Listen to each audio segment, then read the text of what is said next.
Well, good afternoon, everybody, and welcome to this panel workshop where we're going to be talking about owning the high street.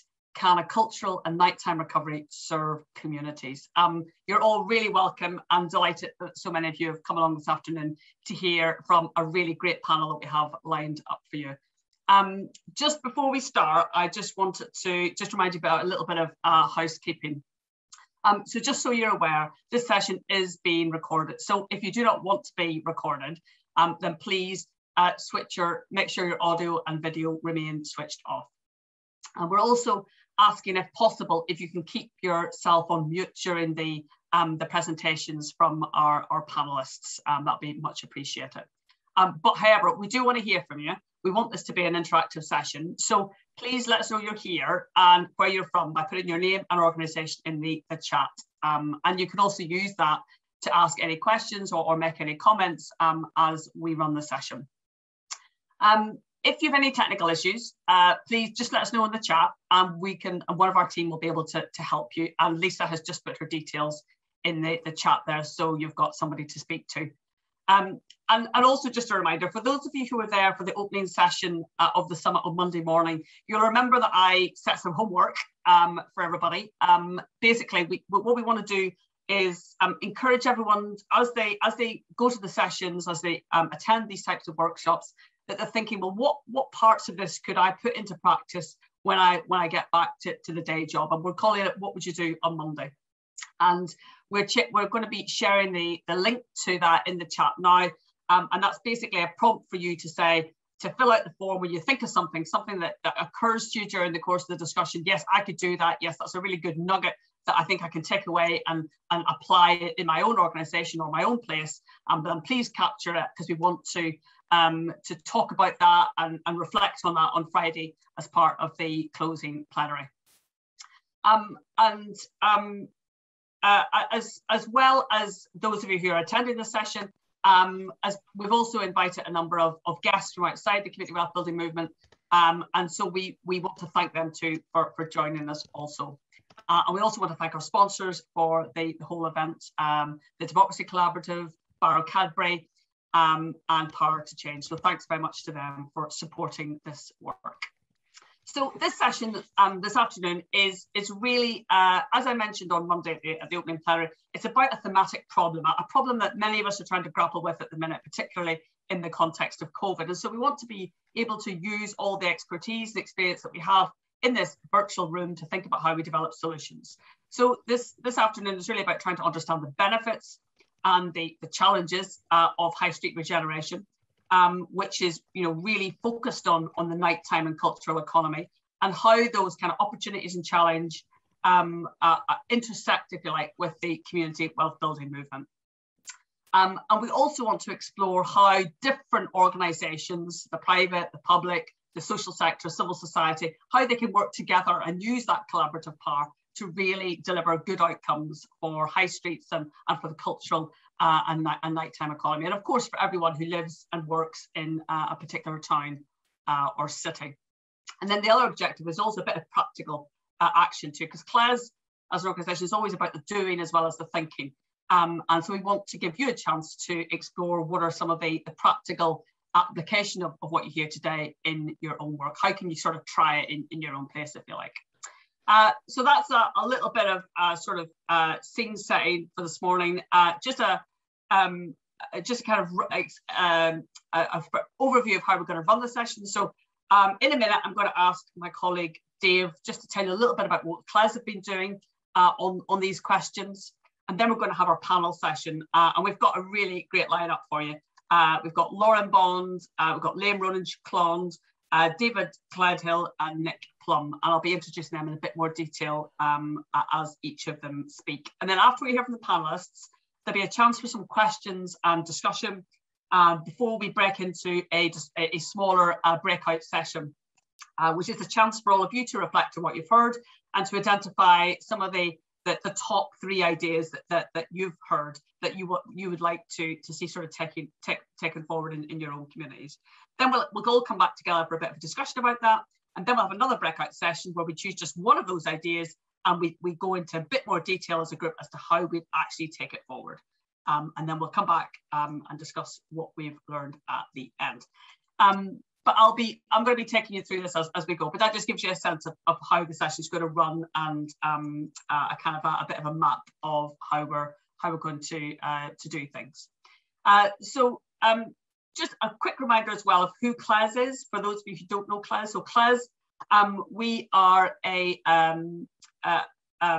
charity and a think tank. We were set up in 1986 as a way of supporting local places who were going through a huge amount of economic change and political change at that time. And so our work has always been about how do we make economic development, how do we make economies in local places work better. But over the last 5-6 years, we've become leaders in the discussion around community wealth building, and that has really been a big steer for our work over the last few years. And we like to think we've played an important role in helping that to really help to transform the discussion in many areas.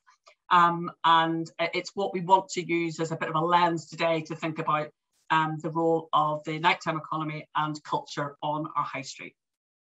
So that's enough from me. I'm going to hand over to Dave, who's going to give you a bit of a scene setting as to what we've been doing on these questions at CLES. And it's early days for this. It's still something we're really interested in exploring. So it'd be great to get your thoughts on this as well. So over to you, Dave. Thanks, Sarah. So yeah, when Sarah mentioned problem, the problem that I'm thinking about, and some of my colleagues is thinking about the high street and so-called sort of death of the high street. We've all heard that phrase on the news and everywhere. You know, we're talking about retail and leisure spaces, low occupancy. It's regardless of where you live. I'm sure you've seen a high street that looks a bit sad, and that's a trend that was happening sort of pre-pandemic, but COVID has really sort of just intensified it in many respects. And what we found at CLES, working with different local authorities and other anchor institutions, that they're ever more receptive to ideas that have the ability to breathe life back into high streets and sort of generate some activity there. And I think we believe that the cultural and nighttime economy sort of more generally provide a really compelling route for economic recovery for town centres. You know, what we've sort of phrased the cool economy, whether it's galleries, cinemas, bars, restaurants. You know, these are all things that make people come into towns and cities, and what we kind of want to try and generate. But the kind of flip side to this is there's the risk of exacerbating inequalities if it's not handled in the right way. So to give you an example, you know, it's clear that the economic value generated by creative and nighttime businesses, so whether that's increased visitor numbers, the spend that generates, you know, it's going to create jobs, going to create new businesses. These are all things that we want, especially when those businesses that are created tend to be small and locally based, as they do in these sectors more often than not. They're more likely to have local employees, local supply chains of their own, especially when compared to the other types of sectors that traditionally inward investment approaches kind of center around, whether that's manufacturing or kind of technology and so on. But on the flip side to these benefits, you know, work in these sectors tend to be poorly paid. There's maybe a lack of diversity in the workforces for whatever reason. There's relatively high rates of business failure, and often with some businesses, the benefits and the investment that they bring doesn't necessarily trickle down to the communities that they're based within. So in terms of the problem that we're grappling with at CLES and working with some colleagues from different council areas, it's when we think about the economic recovery, we want the culture and nighttime economy to play a key role in the recovery plans of many places up and down the country. But the challenge is, how do we develop a sustainable ecosystem for creatives whilst ensuring that their economic and also social benefits that it can generate are generated and felt as widely as possible by the residents of these places that these recovery plans are actually meant for. So that's the scene setting, and I'll hand back to Sarah to introduce the other panelists. Great, thanks very much. Thanks very much, David. And thank you as well to those of you who started to put your names in on the chat box. It's great to meet, to sort of, you know, in this format, it's so difficult to be able to kind of connect with people in a kind of way that we've become so used to pre-pandemic. So it's really good to meet Lenny and Jill and Fergus and Elaine. And yeah, if anybody else wants to introduce themselves, that would be brilliant. And thank you for joining us. A really interesting group of people. It looks like a really interesting big group of people that we have on the call this afternoon. So just to kind of echo what David said, I think the other really kind of crucial issue for this too is that the cultural economy, if you like, if you want to call it that, your cultural sector, arts, sport, and you know, they have been kind of one of the most disproportionately affected parts of the economy as well because of the pandemic. Although that I guess we're starting to see an easing of that now, this is also about how we can kind of support them in terms of the recovery. So it's something that we're, you know, really keen to do in our role at CLES. And just to remind people of the importance of that, not even just as a sector in themselves, but also because of the way in which they have a direct impact on other parts of the economy as well. And often when you talk to people working in tech or in manufacturing, it's those creative skills, that creative that ability to think creatively, which is really important for their work as well. But somehow I think it feels like that's been you know, continuously kind of deprioritized in our conversations about economy in the last few decades. Anyway, that's enough from me. What I want to do is to move on to our first panelist, and I'm delighted to welcome Lauren Bond to tell us some of her thoughts on this question. Lauren is going to be talking about the work that's happening in Wolverhampton, and drawing on the role of Sam Hope, who is the Wolverhampton Cultural Compact champion. So over to Lauren. Yeah, thanks very much, Sarah. So hi everyone, it's lovely to be here today. So I work at CLES as the coordinator of the Sandwell Anchor Network, which is in the Black Country. As Sarah mentioned, I'm actually here today to speak on behalf of Sam Hope, who is an Associate Dean in the Faculty of Arts at the University of Wolverhampton, and she's also a champion on the Wolverhampton Cultural Compact. Unfortunately, Sam can't make it today, and she does send her apologies, but we felt that the work of the Wolverhampton Cultural Compact was still really important to this discussion. So I was fortunate to speak to Sam in advance, and I'm able today to relay the information that she would have provided if she was able to make it. So I'm just going to start by giving you a bit of information about what the Wolverhampton Cultural Compact actually is. So cultural compacts are an Arts Council England initiative, which grew out of the Cultural Cities Inquiry report in 2019. So they're very outward looking, and they're generally not just a network of cultural stakeholders, but they tend to be quite multi-agency as well, and they include a range of different sectors. There's loads of compacts across England, and they've all got a different approach dependent on the needs of their cities. So Sam is the champion in the Wolverhampton Cultural Compact, and they very much have a focus on economic growth and regeneration and how culture feeds into that, which is obviously really relevant to the discussion that we're having today. And they do also take into account the health and well-being aspects of art and culture as well. And they're currently developing a strategy which reflects all of this, and that's currently in its draft stage. So the Wolverhampton Cultural Compact was actually set up in March 2020, so just at the turn of lockdown. They were lucky to do a few of their kind of original meetings in person, and they very much engaged with the sort of local community in Wolverhampton, at which point, when the lockdown happened, sort of everything went online. Luckily, they very much were able to continue, and what they did find is that through lockdown, the Cultural Compact actually became a really good sort of knowledge exchange and a network of support, whereby members, many of whom working in the kind of, you know, stricken cultural sector, were able to discuss grants available and support and so on.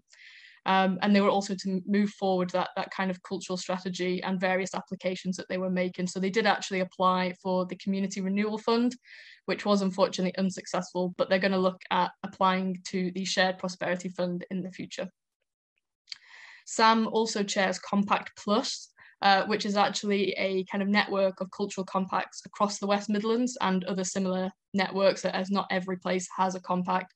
This actually encompasses all parts of the West Midlands, so not just the combined authority area, which takes in Birmingham, the Black Country, Solihull and Coventry, but it also includes Warwickshire, Staffordshire, Worcestershire and so on, so a really, really large area. And that Compact Plus is actually a part of the West Midlands COVID Recovery Unit, which is led by Culture Centre. So they actually focus on finance and investment in the Compact Plus and very much look at innovative ways of supporting culture.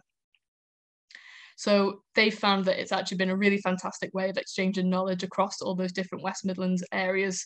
But they don't see themselves as a kind of delivery network, but actually they look at projects that are happening in the different parts of the West Midlands, and they try and find opportunities for scaling them up across the borough, or perhaps even applying them to different areas.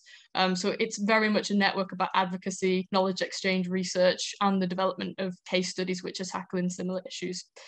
And finally, Sam herself actually chairs a Black Country specific group, and that brings together different cultural networks across the Black Country. They very much look at how to bring more funds into the Black Country through collaborative working. So that's a bit of information about the Wolverhampton Cultural Compact. Now, just to give you a little bit more information about Wolverhampton itself and the kind of problems and opportunities that they have when it comes to culture. So Wolverhampton, you know, it's the biggest city in the Black Country. It's quite an interesting city. It's got a lot of cultural assets.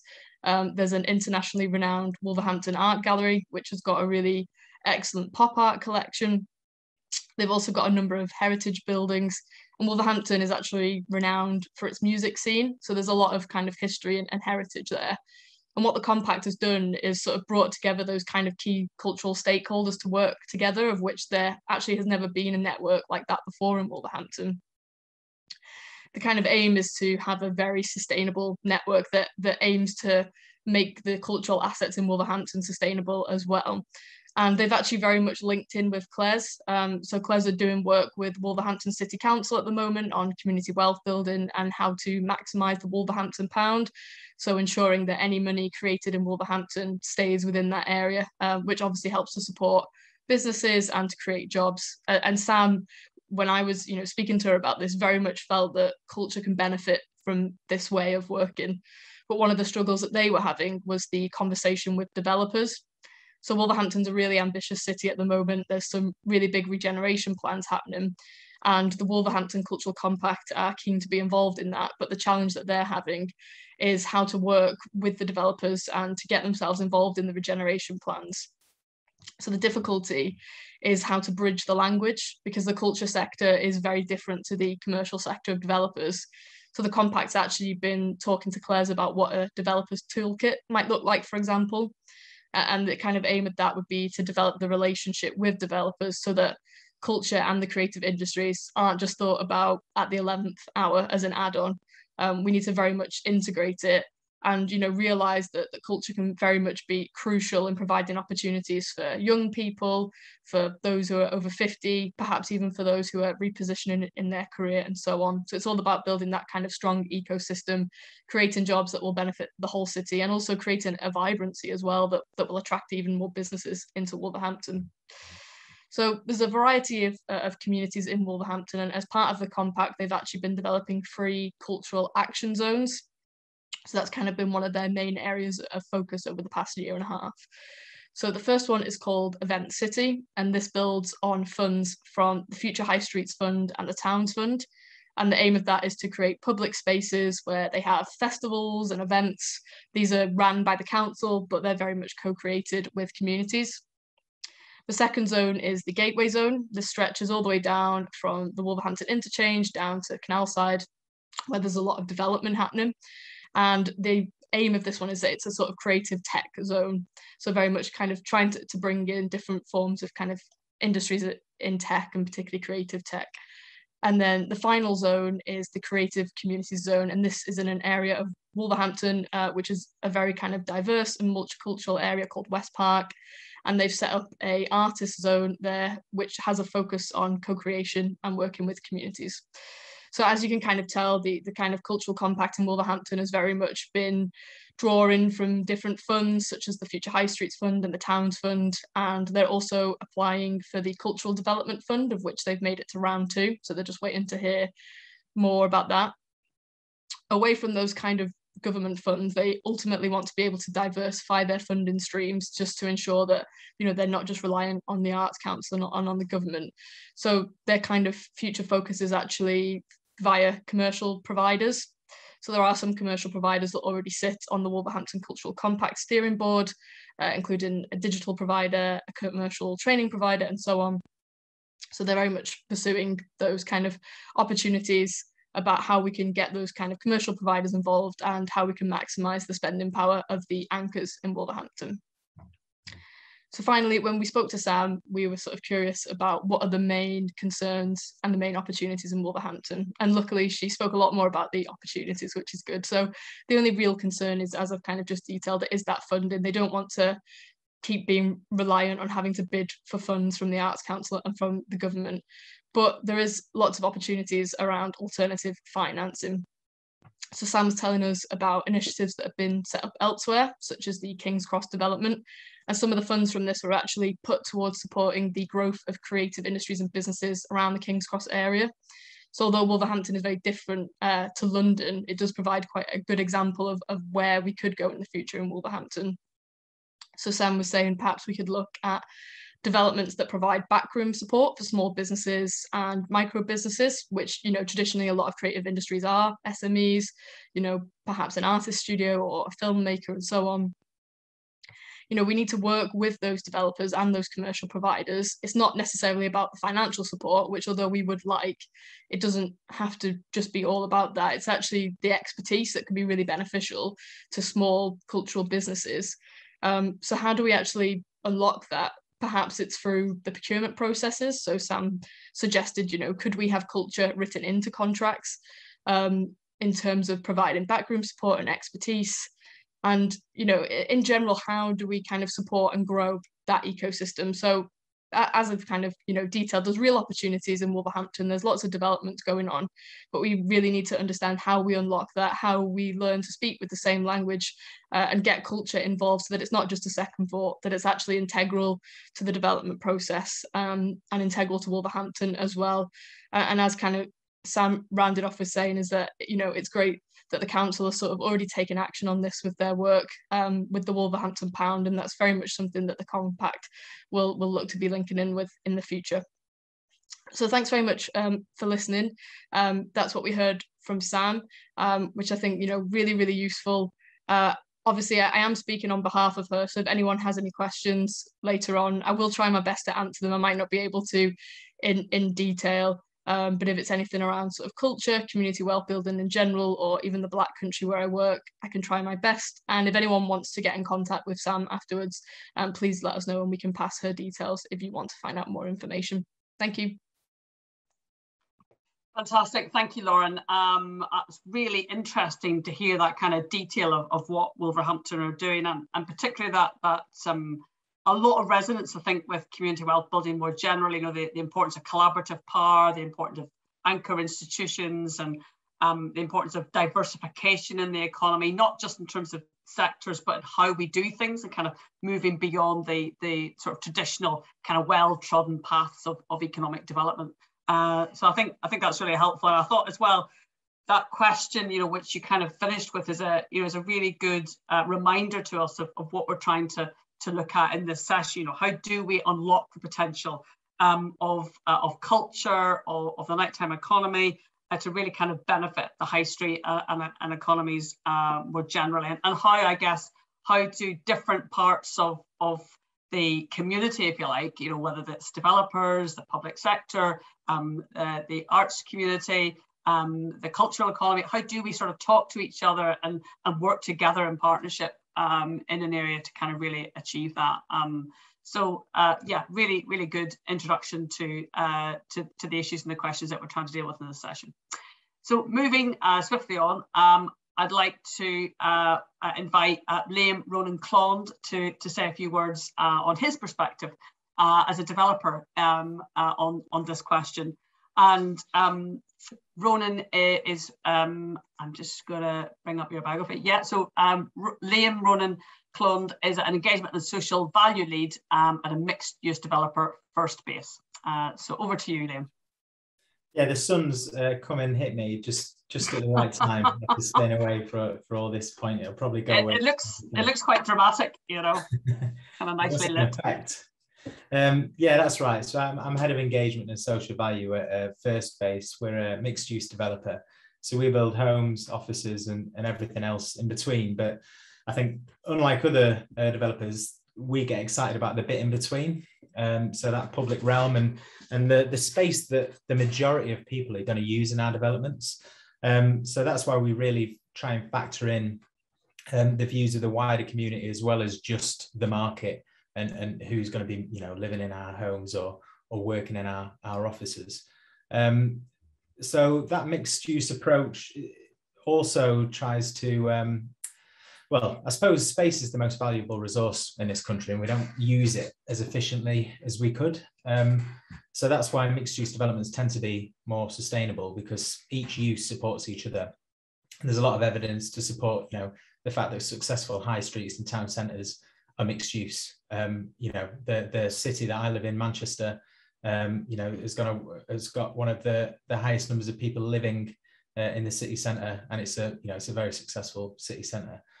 Culture is a really important as a key component in that mix as well. It helps celebrate identity. It can inject soul, support the sort of character of a place. It does the marketing for us basically, and it's a lot more sort of genuine and authentic, especially if you engage properly with local people to pursue you know, your cultural a cultural strategy and what kind of culture you want to see there. But it must be inclusive. Otherwise, it's just gentrification. And I'm sure that's something that you've been discussing at the summit and that we're probably going to discuss in today's workshop as well. So another thing, I think, as well as mixed use, multiple use is really important, especially for cultural space. It also helps it to be inclusive. There's a brilliant example, which I'd love to say was in one of our developments. Hopefully it will be in the future. But a great example of this kind of space is in the Old Market area of Bristol. And it's a laundrette during the day. And it's an event space in the evening. And it's a cafe as well. So people can, you know, go and do the washing, drying, and have a coffee and perhaps listen to, you know, a nice acoustic set in the daytime or something harder in the evening. You can't do your washing or drying in the evening though. But, you know, that's a great example of an efficient use of space, you know, something that isn't just closed during the day and only open at night or vice versa. You know, it's something that serves multiple needs throughout that day. And that in terms of, you know, in terms of viability, that really helps as well. We have a public art strategy for all our developments, utilising local artists and designers, which is pretty easy when you're working in places like Brighton, Bristol, Cambridge. We as well as just, we try and not just do a sort of Bauhaus sculpture and say that's the public art done. As much as I love Bauhaus, we try and do a mix of art and spaces for art to be created as well as exhibited, and not just static art either. You know, a strategy that includes performance, you know, and public space that's designed for performance to happen, whether that's music, drama, or even we're trying to explore digital art as well at the minute. We work with local groups such as the Centre of Gravity, so they're the people behind Spike Island in Bristol. We're working with an emerging new collective in Milton Keynes called Pooleyville, who not only do arts and culture, but also do a lot of sort of economic work as well with SMEs and tech. We work with somebody called Richard Wolfstrom in Brighton, whose main focus is wayfinding, creative wayfinding and signage. But he's you know, led a fantastic engagement strategy for us in Brighton to find out what matters to local people and how that can be reflected back through culture.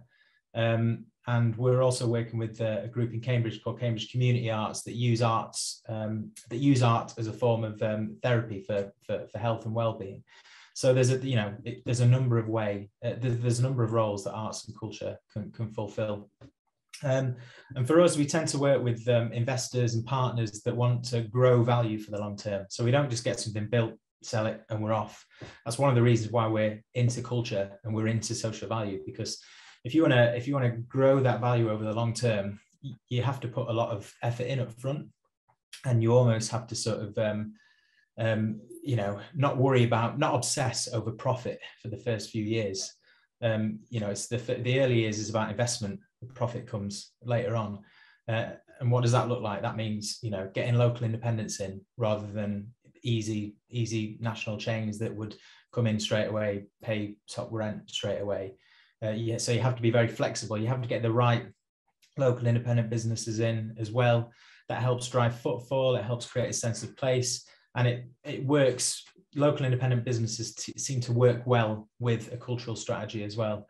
And then social value is really important as well. So, taking that holistic view of a place and how you can leverage the investment that you're making into a place to improve local outcomes, not just in employment and skills, but health and well-being and the environment and culture as well. And that supports community wealth building as well, because it commits us to work with local partners, and they tend to be, voluntary community social enterprises, and they help us and we help them to drive local outcomes. To drive improvements in local outcomes. So whether that's minimizing crime, reducing homelessness, improving health and well-being. We present a social value action plan as part of each of our planning applications. So it's a public document that everybody can read, and they can hold us to account on that. And it forms part of our engagement process as well. So it's all evidence-based. So we'll have a local needs analysis that reviews the data. There'll be sort of qualitative information as well from the consultation. So we can say that we think these are the top issues locally because we've spoken to people and we've analysed the data. This is how we're going to improve those local outcomes by working with these local organisations. And this is how our plans are going to improve local outcomes through employment, culture, and provide new homes, supporting sustainability, improving air quality, etc. An example of that is our green roof project in Milton Keynes. So from a community wealth building point of view, this is local green skills for local people, really. It's working with a local green roofer and the YMCA, who are providing disadvantaged young people in need of employability support. And they're learning how to install green roofs, how to maintain green roofs. And this green roof is also acting as a live lab to showcase green roofs throughout Milton Keynes and hopefully elsewhere, to show people what you can do with a green roof, what the benefits of green roofs are. And what's that got to do with culture? Well, we've invited local restaurateurs up to the green roof. We've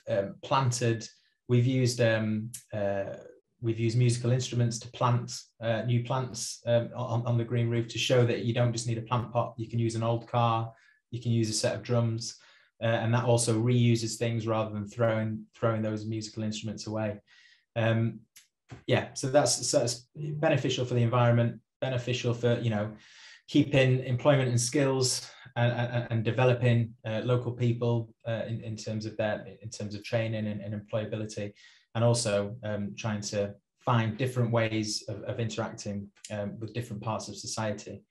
And we try and adopt the One Planet Living principles as well into all of our developments. And that looks at sustainability in a holistic fashion. So previously, we just used to have a sort of sustainability section, which was just all about energy efficiency and potentially air quality. Whereas now we view everything through sustainability, through the lens of sustainability, whether that's transport, health, happiness, culture, because they all have an impact on how we use our planetary resources. And there's only one planet. So that's become really important. In Bristol, we're also working proactively. So we've got a development in Bristol called the Soapworks. It's a refurbishment of a Grade 2 listed building just north of Bristol Temple Meads Station. It's a former everything. It's a former department store. It's a former soap factory, hence our name, Soapworks. And that's going to be providing around over 160 homes, around 200,000 square foot of commercial space, and also in between space for art, local independent business, community.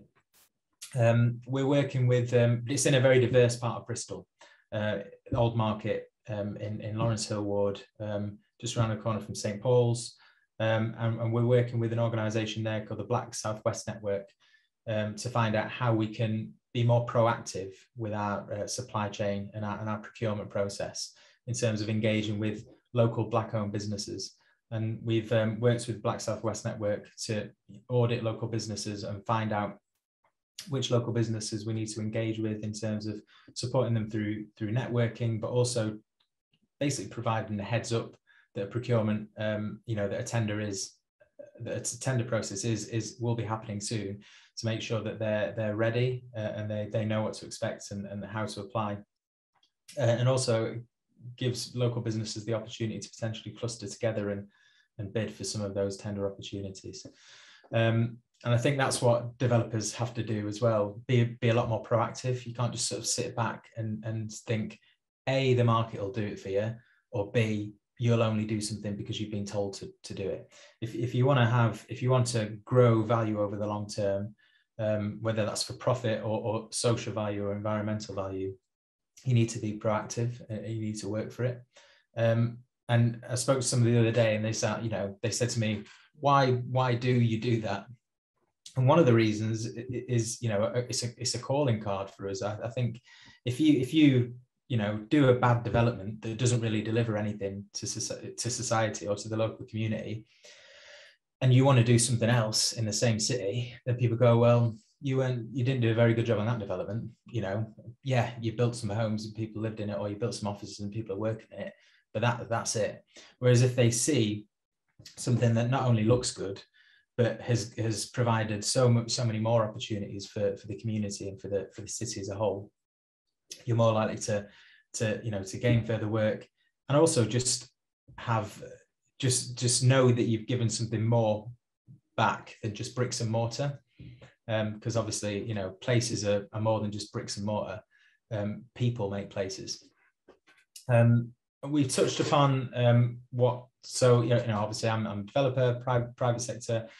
What can other people do to make sure that developers understand how they can integrate culture and in the nighttime economy into a place? Well, highlight it as a priority from the beginning, and that's one of the reasons why in Brighton and in Bristol we've prioritised that, because as well as wanting to do it anyway, we were told that it was a local priority, especially in Bristol, where they're working towards a nighttime economic strategy, and where the sort of cultural sector is really strong and well joined up. So yeah, it not only highlights it as a priority in your sort of pre-app conversations, but also include it in your planning policy as well. So not only are you backing it up sort of verbally, not only are you sort of prioritizing it verbally, you're backing it up in terms of black and white policy. And that's something that I know in terms of social value, Islington, Salford, Bristol have done. And increasingly in culture, London, Cardiff recently are doing that in terms of integrating that with their planning policy and having an expectation for developers to prioritize culture. And I know that organizations like the Sound Diplomacy are doing some great work in that respect. And now you've come up, Sarah, I'm assuming you want me to wrap up. Yeah, so I'd just say that councils and culture and developers often don't speak the same language as each other, but sometimes we're all trying to say the same thing. So I think we need to try and give each other the benefit of the doubt. allow sort of time and space to build trust and find out how we can help each other out. And I think each group has got their own advantages and disadvantages, and by working together in partnership, we can help each other remove those barriers and deliver opportunities. And that's what it's all about, partnership working. Brilliant. Thanks very much, Liam. It was so interesting to hear that perspective. And I think land and property and how we use it is a key pillar for community wealth building. And I think as well, you also mentioned procurement, and that's something that we look at a lot in our work too. So I think that point you made about how we can be more proactive in terms of local procurement commission, it's really good to hear that from a developer perspective as well. And also, I thought you referenced Cambridge quite a few times. I think Cambridge is a really interesting example of a place that has a really good quality of place, and culture and arts play a massive role in that.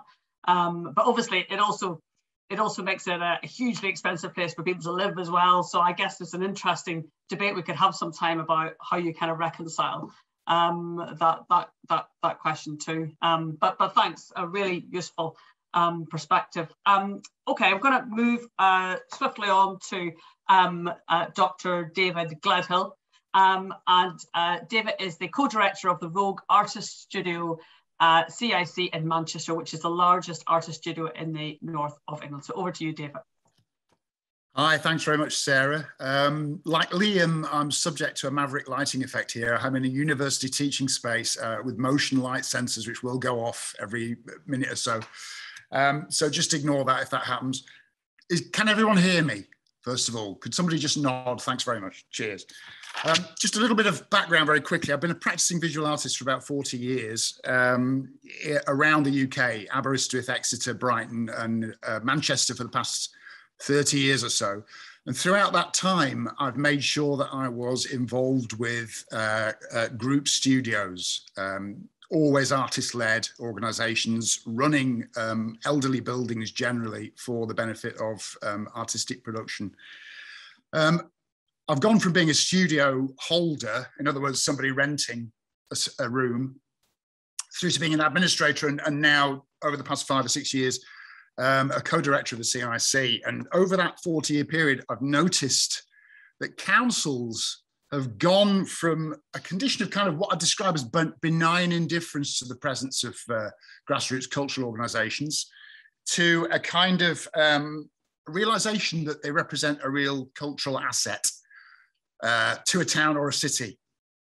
I think certainly over the past 15 to 20 years, I think, and speaking from obviously a major urban centre like Manchester, I think council officers have been on fact-finding missions to European urban centres. They've discovered that there's a thriving cultural life, a grassroots cultural life, as well as an institutional cultural life. And they've come back and attempted to apply some of the principles they've observed abroad to their local area. So here in Manchester, there is a real political will from the top down to foster a lively grassroots cultural scene in the city. But at the same time, obviously, and certainly in Manchester again over the last 15 years, there's been a huge amount of urban infill in terms of property development in the city centre, lots and lots of people living in the city centre. And over that period, grassroots organisations such as Rogue Artist Studios have been, should we say, eased slightly further out of the epicentre of the city. So we are now nested in a deprived community in East Manchester, which we're very proud to be associated with. We're based on the higher Openshaw-Gorton border in a disused Victorian school building. So it's a large site with a very large school building, a slightly smaller building, and a caretaker's cottage. So we're a CIC, we're a not-for-profit, and we run the studio part of the three building site as a production centre for artists. So our studio holders are individual artists. We have about 95 individual artists and collectives as well. There's a half a dozen art collectives based in the studios. And the studios are priced more or less at cost. We have a payment in kind system for the directors and for the marketing officer and the publicity officer. So there's 4 of us in the team, and we receive free studio space to keep the studio costs down as far as possible. So there's a small operating surplus there. When we moved from our last building, which was an elderly mill right next to Piccadilly railway station in the centre of the city, which we were renting from a private landlord, the building was bought out by a young property developing firm in Manchester for conversion into flats as part of a wave of property development in the city. We entered into discussions with that property developer, who were very culturally aware and very eager to help us to relocate. And roughly at the same time, the council came to us and offered us this school building, this disused school in East Manchester. So we were working for a while there with the commercial sector and with a public authority. And we went through protracted negotiations because the building was still under the aegis of the Department for Education. There go the lights. So we had to enter a change of use planning application. We had to negotiate the lease. We had to make sure the building regulations allowed us to make changes to the buildings. We had to get listed building consent. But we've now been operating fairly happily and regularly for about 4 years. Our number one priority is to engage with the community around the studio buildings. Our artists are operating at the regional, national, and international level in terms of their own individual careers. So in a sense, we're lucky, you know, it's a given that there is artistic quality there, which is obviously a key indicator for the Arts Council when it comes to funding. We have artistic quality on site, but we do want to be a benefit to the local community where we're based, as well as the wider arts aware community in the region, the artists community, and beyond that, in terms of our studio holders providing content for galleries further afield. So we have hosted community arts events in what we call our project space, which is the former school hall. It's a large gallery space which is available to community arts groups. It's available to local schools who are running summer arts workshops for kids. We've hosted opera rehearsals, we've hosted symposia, we've hosted a dance festival in the grounds of the school, which is a tarmac playground area. And we regularly leaflet the houses and the estates immediately around the school buildings to encourage local people to get involved with the workshops that our individual artists run from time to time, the dance classes that are run by a nationally rated dance company that's based in one of our buildings, and in all manner of other events. We're working very hard on that. You know, we're aware that every major public funding scheme includes a criteria about benefit. We understand that culture is of benefit to people from all walks of life, from every perspective, from every demographic. And as I say, we're working very hard to cement those relationships. But I suppose really the benefits of an organisation such as Rogue to a sort of satellite town 2 or 3 miles out of the centre of Manchester City are that we have a lot of artists on site and organisations on site who will need services that local firms can provide. So obviously, all our studio holders shop in the area when they're at the studio buildings. So that's a benefit to the local retail sector. We employ building contractors from East Manchester to help maintain the buildings because we have a full maintenance lease. So it's our responsibility to maintain this building, which was built in 1897 and needs a lot of maintenance. And we work with schools we do provide studio space for artists who are based in East Manchester. But we are very keen to build and to develop and to expand our relationship with the local community. So I guess it's a grassroots upwards perspective that I can possibly bring to this discussion this afternoon. With Manchester City Council, obviously it's often talked about Manchester as the second city in the UK. It's a very large council setup, organisation. There are lots of council offices. And what I would say is that they're very enlightened, they're very supportive. We have a relationship manager who is a part of the culture team at the council. There is the will amongst individual council officers to support us and other like-minded operations in the city.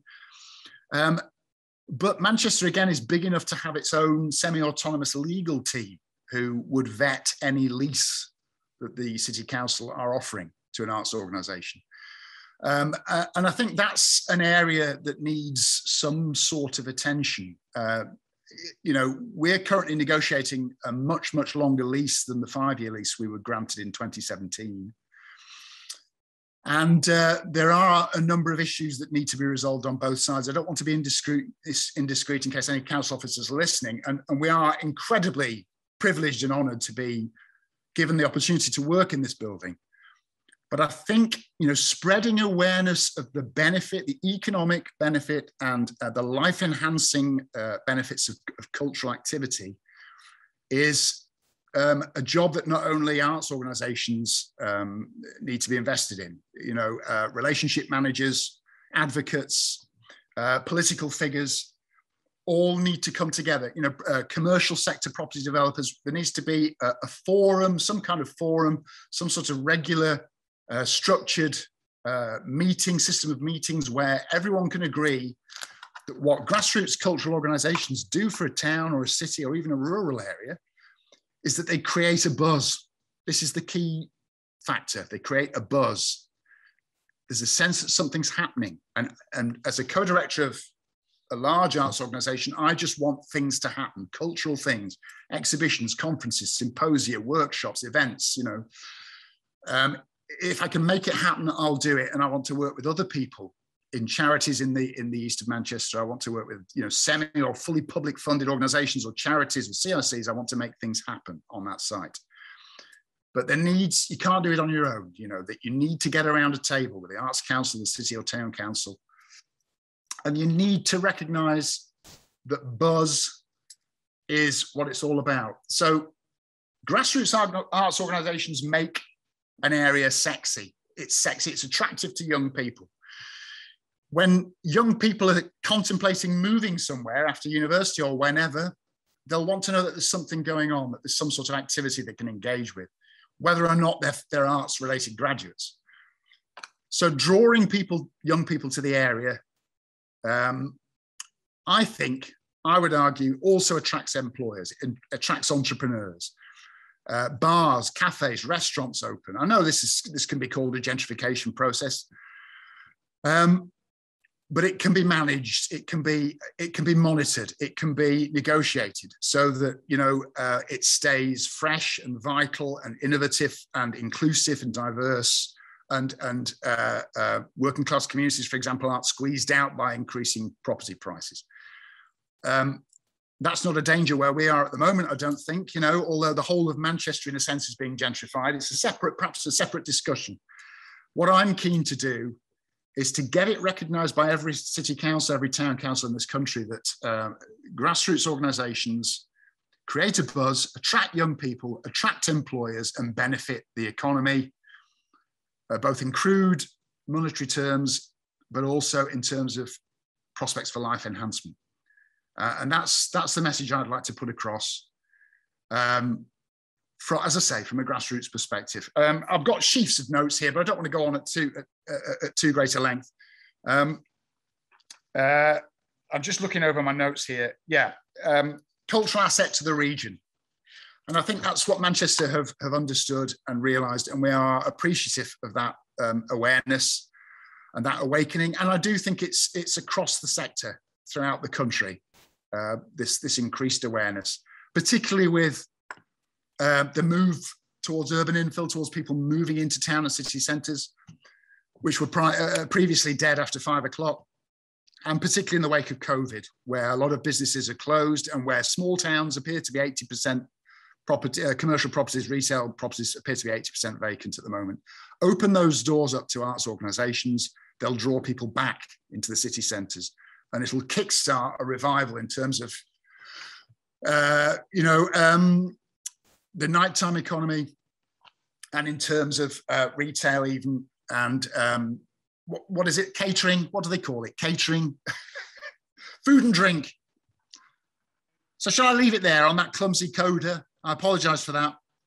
No, I think that's great. I mean, I think that last point you made about opening the doors up, I think that's what this is about, isn't it? Opening the doors up to new life, to new businesses, and also to the benefits of this investment being made to as many people as we can. So I think, I mean, I've made sheets of notes on what you and the others have said. So I think there's a huge amount that we can learn from this. So thanks very much for that kind of real cold face perspective on the challenge culture faces in places at the moment, and also kind of the benefits that it can bring. I think that's really useful. Yeah, I mean, there's so much that we could talk about in there, but let's move on to our final speaker and hear from Nick Plumb, who is the Policy and Public Affairs Manager at Power to Change, who I suspect will also be giving us a kind of cold face perspective on these issues as well, based on the work that Power to Change do with organisations across England and Wales. So over to you, Nick. Thanks, Sarah. Yeah, I hope I can provide a bit of a cold face perspective as well, but also link that back to some of the national trends that we're seeing at Power to Change. So for those that don't know us, we're the national organisation which supports community business in England. And I really want to speak from the community business perspective today. Think that they have a real role in high street regeneration, and many of them kind of have culture and creative approaches at their heart. So when we talk about community business, we're talking about locally rooted, locally accountable businesses, which trade for the benefit of the local community. So one of the things that we've discussed quite a bit throughout today is the challenge that lots of groups face in remaining sustainable and reliant on various different bits of grant funding. We think that the kind of community business model where trading is at their heart has a real role to play in providing that sustainability. So using the trading that they do in communities on high streets really enables them to be sustainable into the future. The other element of a community business is that they have this kind of broad community impact. So their local roots and local accountability mean that the work they do is seeking to work for the kind of whole community and deliver benefit for everyone in a local place. And I think one of the other challenges which has come up throughout this discussion is on gentrification. And I think having those local roots and local accountability helps those organisations push back against some of that in a way that doesn't always happen, I don't think. So just want to use today's session to talk through why I think community-owned and managed spaces play a really vital role on our high streets, and then talk about some of the challenges that I think they face, talk through some examples and the kind of models that underpin them, which I think other places can learn from. So I think Liam mentioned it earlier, but having that kind of destination space on a high street is really important in driving footfall on to the high street, which in turn kind of increases the diversity of high street users, which again I think is really important. Building links with other high street businesses and shaping that vision for the high street is a role that community businesses are playing up and down the country. But I also think that at the moment they're at the margins of this, so we're really keen to think through how they can be a much more central player in our high streets, which in a challenging environment, it's happening in pockets, and I'll provide thoughts on a few of those really good examples shortly.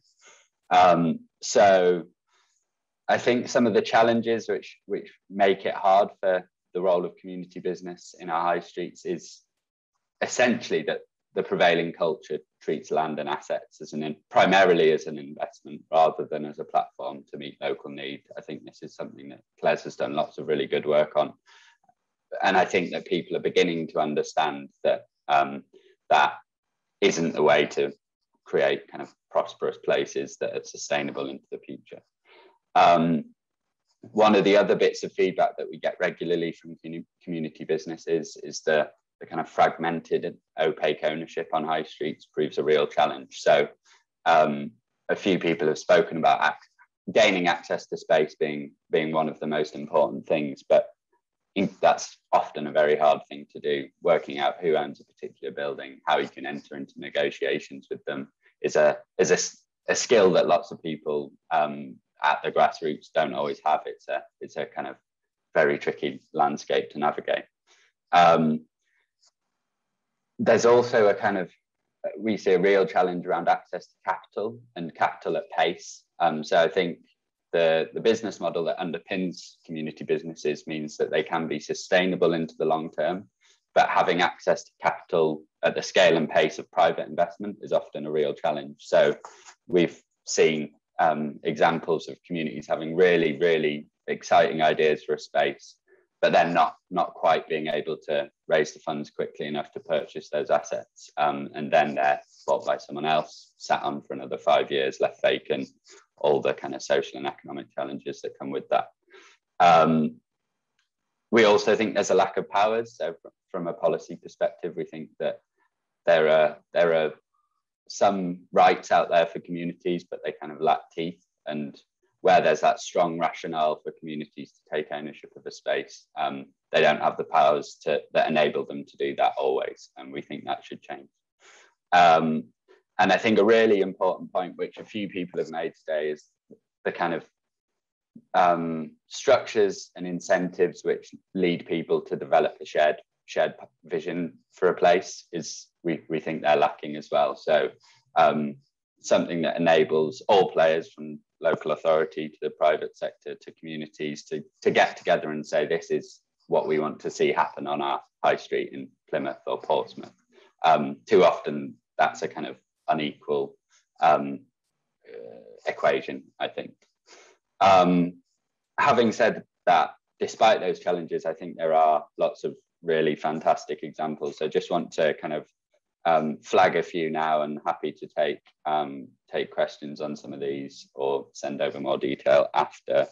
But a few that we've supported as part of Change, and so some of you will have heard of Nudge Community Builders in Plymouth. So they're a really inspiring story of a set of local people who were tired of their high street, which was once a kind of vibrant place in the town, really suffering kind of decades of decline, and thinking that they could do it better than those who've been involved over many years. They now own multiple assets on the high street. There's a radio station operating out of one of their buildings. Local creatives use their space. They've kind of got a platform for small businesses. And they've recently, in partnership with the local developer, bought out a huge kind of old roller disco music venue called the Millennium Building, which they're thinking about how they go about regenerating that now. There's Radcliffe Market Hall up in Bury, a place that we've been involved in over the years, which was an ex-council market space that had, again, kind of seen better days. It was transferred into community hands, and now it's a really vibrant kind of market hall with evening activities, music venue, food stalls, that kind of mix of food and drink and creative cultural type activities, which ensure that they're sustainable, because that business model is working for the place and having a knock-on effect on other businesses in the town. Two other examples: the Mid-Steeple Quarter up in Dumfries, a really great example in Scotland that has benefited from some of the slightly different legislative arrangements up in Scotland, where there are things like the community right to buy, which we think is really important, and benefited from working with the local authority in Dumfries, who transferred assets to them. They have community-led housing, artist residencies, exhibition space. That creative cultural element is at the core of the offer there. And then in a kind of slightly more nascent example that I think is really interesting is the People's Property Portfolio in Bradford, where they're thinking about how local organisations can manage multiple assets at the high street level or the town centre level in Bradford. So trying to develop a model of ownership there that enables multiple asset ownership with the community and the council. So thinking about sharing some of those risks and rewards, I guess. So just to finish, to flag a couple of the models which underpin some of that work, which I think is worth considering. So I saw someone in the chat mentioned that they're calling in from a community benefit society. Lots of the organisations I've mentioned there are community benefit societies, which I think is really important. One, because it provides that accountability to the local community, but two, because it provides the opportunity to raise finance as well through community shares, which we've seen as a really important way of supporting these types of organisations. The other things that I think are worth flagging, so something that we've been doing a bit of work on is the idea of a community improvement district. So one of the challenges, I think, for lots of organisations that operate at this level is that they don't have a genuine say over how a place develops, and if they did, then that would kind of lead to multiple benefits. We're in the process of piloting this idea of a community improvement district with 2 London authorities shortly, and planning on doing some more of that elsewhere in the country next year. But think that some of the successes of the business improvement district we should learn from, but think about how community has a genuine role to play in those. And then the final thing I'd like to flag, and then I'll shut up, is the idea of the public common partnership, which has been developed by Commonwealth, colleagues at Commonwealth who work very closely with CLES, I know, which is the model that I think is underpinning the work in Bradford, the People's Property Portfolio, and also influencing some of the thinking in the nudge example in Plymouth. So this idea that you can bring both the council and people, communities, into partnership to share those risks and rewards when it comes to ownership of spaces and buildings at a town centre level. And I think that's something that feels really quite exciting, and interested to see how that develops over the coming months. Fantastic. Thanks very much, Nick. Again, another really interesting perspective on the question that we're exploring as part of that. And I was really struck by your example of, the difficulties that community organisations can face on the high street. That idea that whether and if you act depends on your ability to raise the funds and to kind of get through the bureaucracy, rather than the quality of your ideas or your kind of your creative potential. So something kind of, I think, important in that, and also some great examples from around the country of where people are trying to do things differently. And it's great that Helen shared those on the chat too, so that we can follow them. So I think a really kind of a lot of inspiration there for us in thinking through this question. And I like that point about that there's a sort of a prevailing culture there about how we use land and property in this country, and how we can use the debate on communities and community wealth building to try and counteract that and provide a different perspective. I think is really important also. So look, thanks for that. We've had 4 really interesting provocations there. What we'd like to do now is give you a chance to kind of talk through some of this in smaller groups. And in particular, so we're going to do that right now. We're going to put you into groups, but before you go, just to sort of give you a steer. So the questions we want you to look at are really to think through to what you've heard, and from that, how you think we can unlock the potential of culture for the high street, and really kind of what struck you from what you heard about what you think could work in your place. And then we want your top 3 ideas for that you'd like to, that you think could be what you would like to see taken forward as a result. So I'll post those questions in the chat as well. But one of my colleagues is now going to put us into some groups.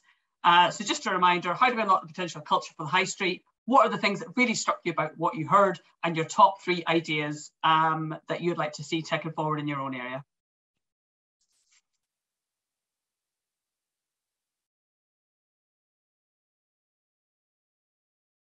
Okay, I think we will have. I think everybody should be more or less back by now.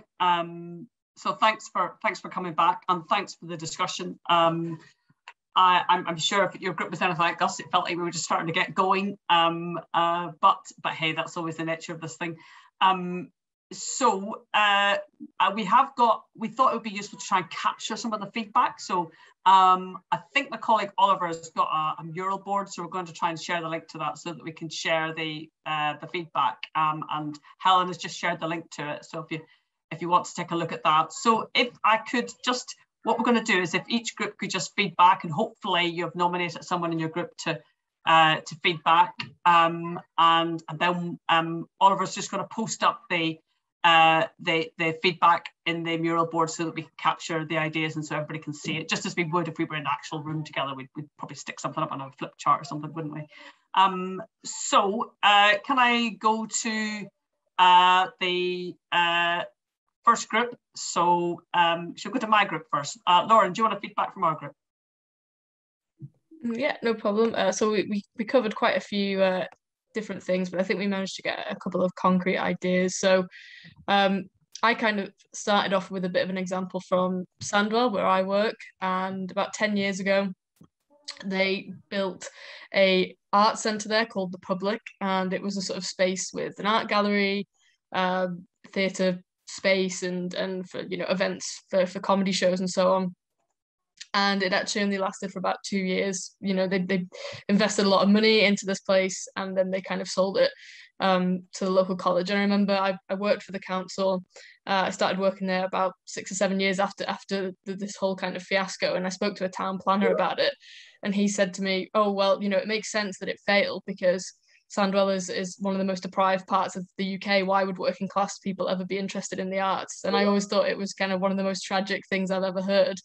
And kind of symptomatic, I suppose, of the way some people do view arts and culture and their relationship with deprived communities.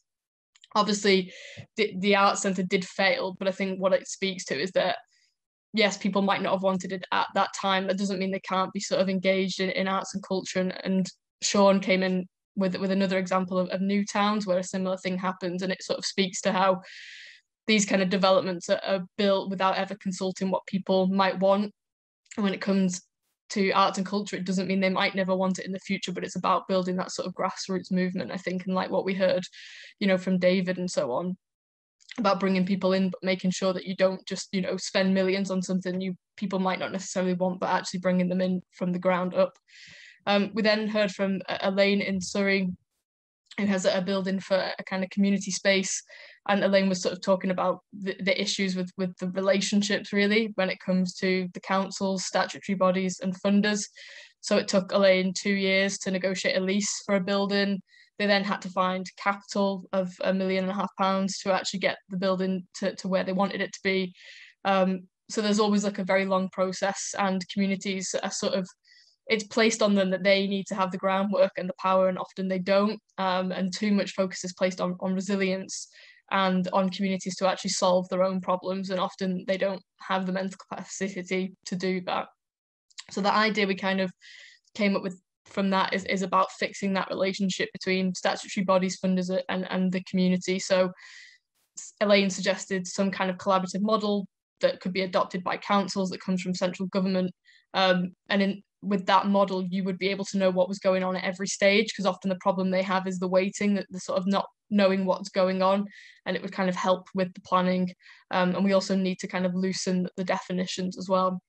And then the final thing we covered, we had a point from Oliver about how do we stop communities from becoming victims of their own success, particularly when it comes to gentrification. So we might have a really great grassroots art movement.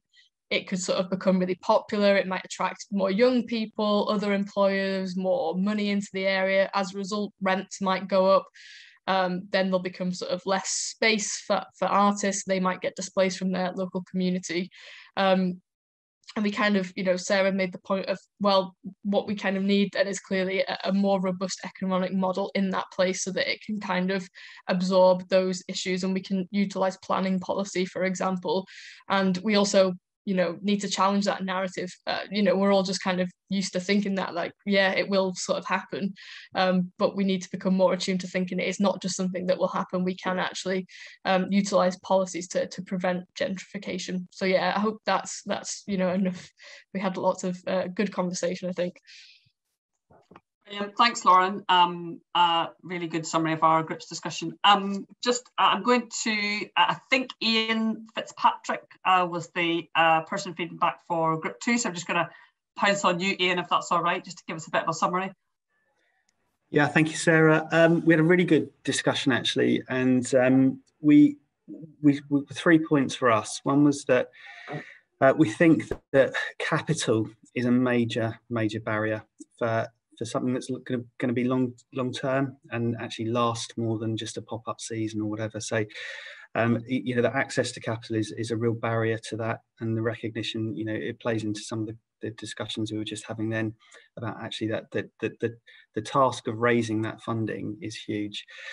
We did then actually talk a little bit about the current state of the high street might well be an opportunity. So the old model, the financial model behind effectively a shop owner coming in, or a landlord coming in, or an institution owning shops, that's really broken at the moment. So there is a cost to vacant properties.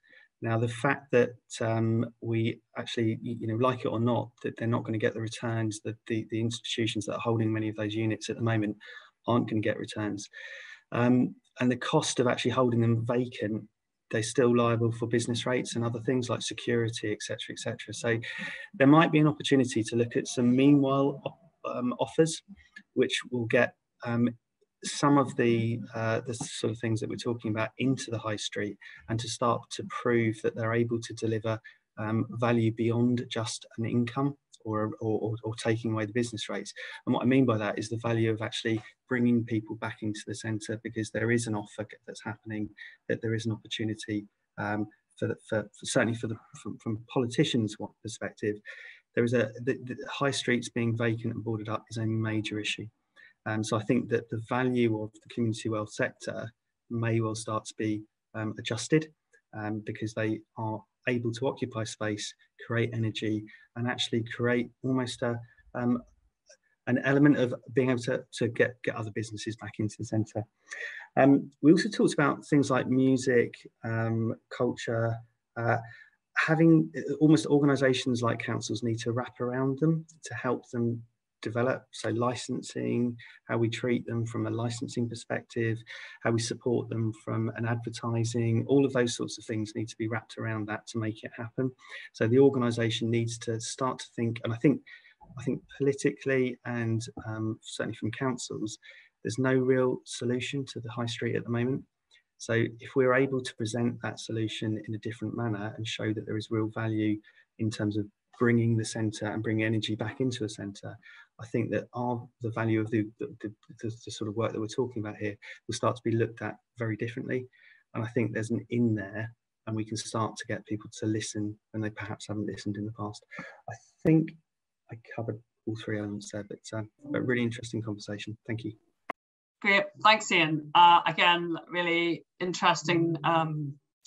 Yeah, I really like the idea about that kind of opportunity cost, isn't it? If these buildings aren't being used by anybody, well, then it's a cost to everybody. But that isn't really fully factored into the way that we understand property and land at the minute. So thanks for that. And then the final group, I think that's Victoria. Hi. Right. Yes, it is. Thanks, Sarah. Victoria. Carol, you've done well to dodge out of this. Carol was about to do it for our group, but we got chucked back into the main session, so I don't feel I can professionally expect Carol to do that. So I'll feedback, but please do jump in, my team, if I've missed anything out. So we did first hear from Carol, who was talking to us about her experience in Coventry, and she was talking to us about the abundance of new venues and lots of independents that have arrived as Coventry's been the city of culture. But there's sort of an apprehension that these types of businesses will potentially disappear and don't really have their roots in the local place, and the types of buildings that they're moving into, they're all these businesses are on short-term rents, and they're all short-term leases, which is really tricky for them because they're not quite sure what their economy is going to look like in a couple of years' time, perhaps as that title moves on. So we then started to think more about the plurality of ownership of land and property in a place, and how significant this becomes when we think about the way cultural businesses move into a space and move into a place. So we then heard from David, who was talking to us about a sort of chicken and egg situation that a lot of organisations face, which is many organisations need to have substantial capital funding in place before they'll be able to secure a community asset transfer. But funders that might help with that want to see a really long lease before they'll issue any big funds. So they're kind of stuck between they're stuck between a rock and a hard place in terms of managing to secure a long-term lease that will then allow them to access more funding to help them become something successful and great in their local place. So we then heard from Caroline, who really started to expand on that point around reframing the question that we're looking at, to start to think about how we can start to protect longer term affordability for local talent, and how we can start to try and smooth the process for asset transfers or leases, because I think Caroline was talking about right now they give 10-year leases at a peppercorn rent in return for social value over the length of the lease, which is one of the ways that that Caroline's tried to tackle this issue. Because Caroline was really concerned about how we can try and prevent the general outlook being short-term gain for communities that results in a long-term gain for investors. And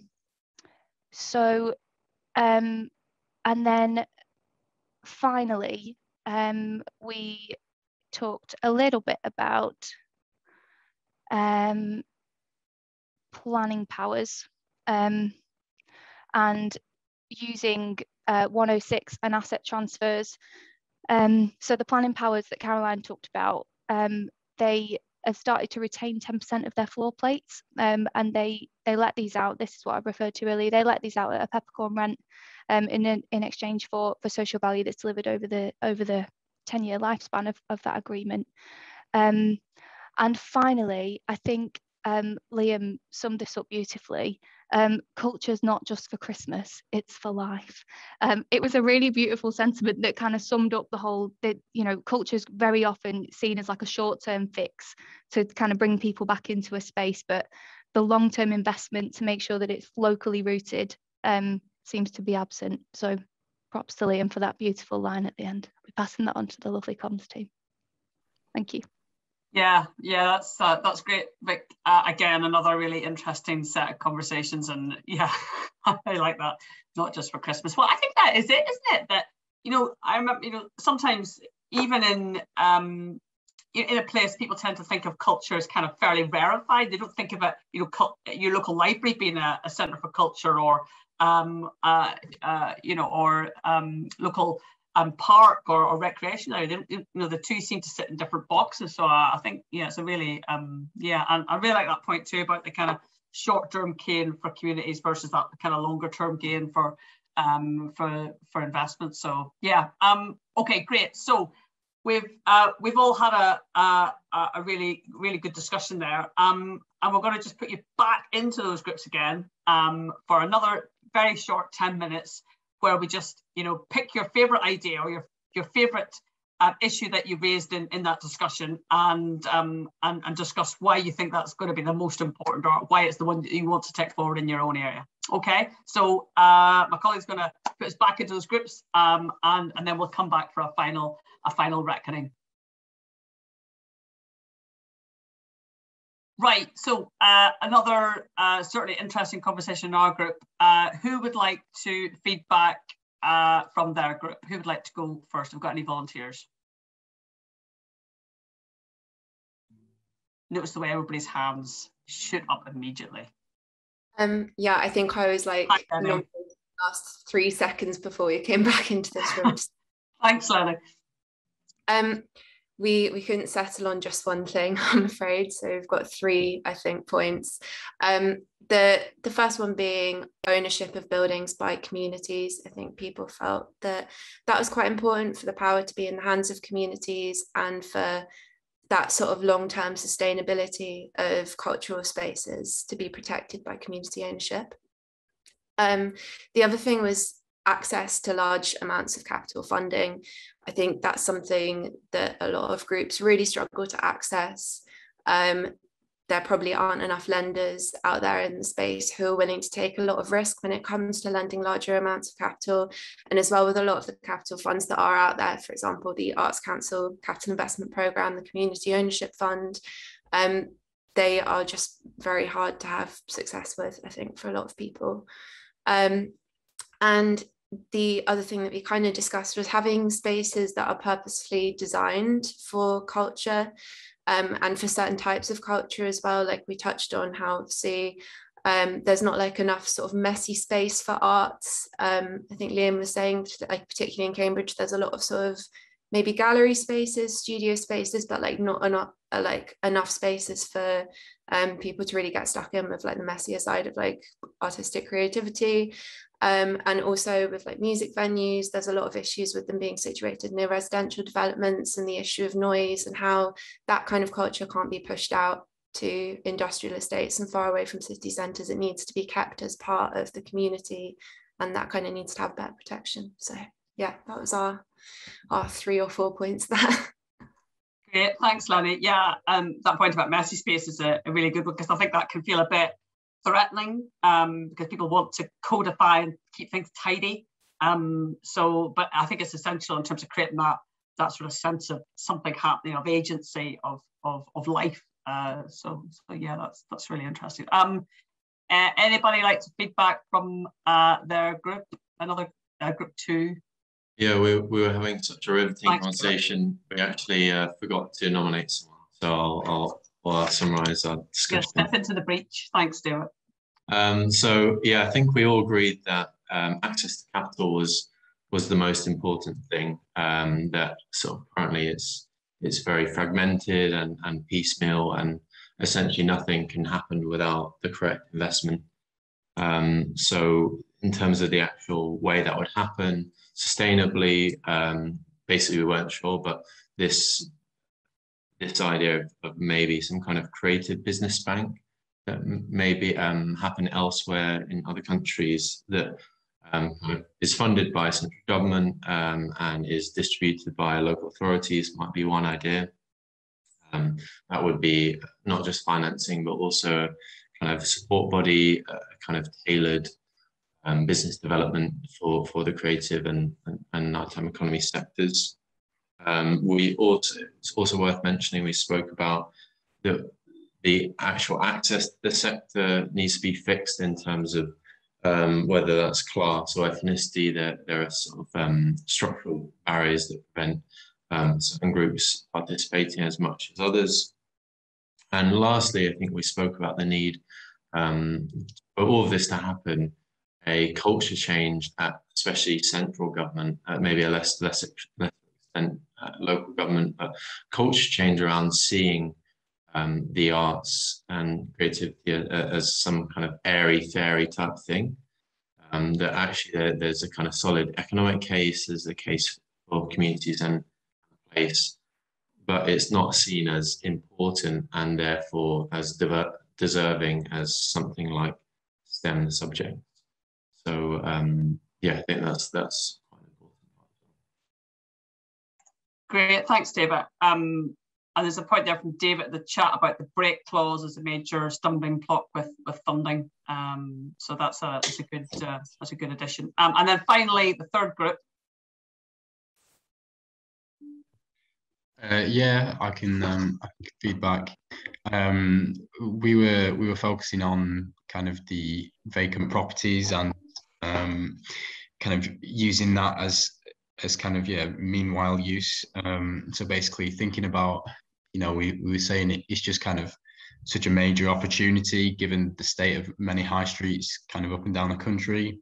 And, you know, really the opportunity is in making that economic case that actually these can be used better economically. So, you know, it's about those kind of bringing those people together. And Ian was saying, you know, a place to start might be, you know, speaking to local authorities and seeing what property they hold, saying, look, you know, we as cultural organisations can bring benefit here where, you know, there is just no economic activity happening. And, you know, but in the same way, you know, landowners or landlords currently, you know, are not getting any benefit from having vacant properties and, you know, having business rates and missing rents. So it's really kind of, yeah, saying that this is the time to kind of exploit that. And he gave the good example of charity shops which have been able to do this quite well, kind of not having to pay business rates and that kind of thing. So I don't know, Ian, if there's anything else you wanted to say on that, but I think that's the main talk of kind of the potential there, really. I think you captured it really well, Oliver. Thank you. Brilliant. Well, listen, we've literally got 2 minutes left, so I just want to thank everyone for such a great conversation. I think we've ended up with a really good, solid list of some of the challenges, but also I think some of the real opportunities in the space, particularly around ownership, around creating the space for arts and culture itself, but also that kind of point about cultural change and mindset. And I thought it was interesting as well in our group when Ian was talking about the real challenge they have, you know, the fact that the lack of activity in an area and the sort of the real challenge that the high street faces is also a kind of an invitation, an opportunity to take risks, because at that point you haven't got anything to lose. So there's an interesting, well, it's not interesting, I suppose it's a necessity, but it's I think it's a sort of statement of where we're at. So and I guess that wider point too about business rates, and you know, the government did make announcements about wanting to have a new review of business rates, and of course that seems to have been shelved. But business rates are, you know, those kind of that national policy framework of incentives and disincentives is, you know, a crucial kind of background, you might say, noise to the debate on high streets, but it is one that needs to really kind of get up to speed with where high streets are at, because they still have a massive role to play.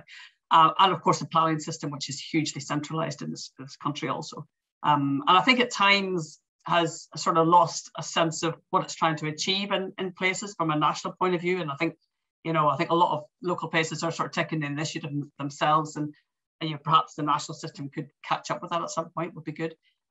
Anyway, look, just a reminder, we have got the mural board there. If you want to add anything else onto that, please feel free. And I think that's a really good summary of where we've got to. Thanks everybody for coming. Thanks particularly to our panelists for giving us such an interesting set of perspectives on the challenges that we face. Thanks to our sponsors for supporting the event. And also thanks to Helen, Lisa and the rest of the team for providing the kind of behind the scenes tech support. CLES, you know, if you want to engage on any of the questions or issues that we mentioned today, CLES is here, just get in touch with us, and there's lots more information on our website and lots of good examples on the Community Wealth Building Centre for Excellence as well. So thanks very much, and enjoy the rest of your day.